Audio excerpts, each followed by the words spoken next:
শপথ গ্রহণ করেছেন সুপ্রিম কোর্টের হাইকোর্ট বিভাগে নিয়োগ পাওয়া ২৫ বিচারপতি। নিউ ইয়র্কে মাহফুজ আলমের ওপর আওয়ামী লীগের হামলায় এনসিপির নিন্দা।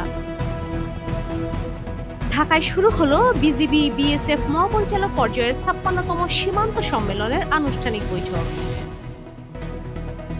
১০ বছরে ৫ ঘটনা নিয়ে সবচেয়ে বেশি আলোচনায় তৌহিদ আফ্রিদি।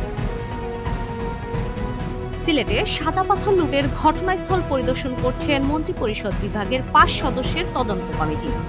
লুটের সঙ্গে জড়িতদের পরিচয় ও প্রশাসনের ভূমিকা জানার চেষ্টা করছেন তারা। বিপুল ভর্তুকির মধ্যে সরকারি বিদ্যুৎ কোম্পানির মুনাফা ভাগাভাগি।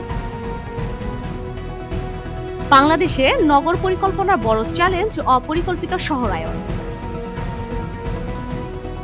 বাংলাদেশে এই প্রথম ডিজিটাল ব্যাংক প্রতিষ্ঠার জন্য আবেদনপত্র আহ্বান করেছে বাংলাদেশ ব্যাংক।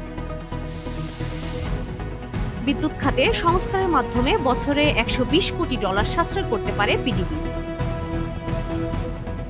শাহজালাল বিমানবন্দরে ১৩০ কোটি টাকার কোকেন সহ বিদেশি নাগরিক আটক। ডাকসু নির্বাচনে ভোট কেন্দ্র বাড়ানোর দাবি ছাত্রদলের ভিপি প্রার্থীর।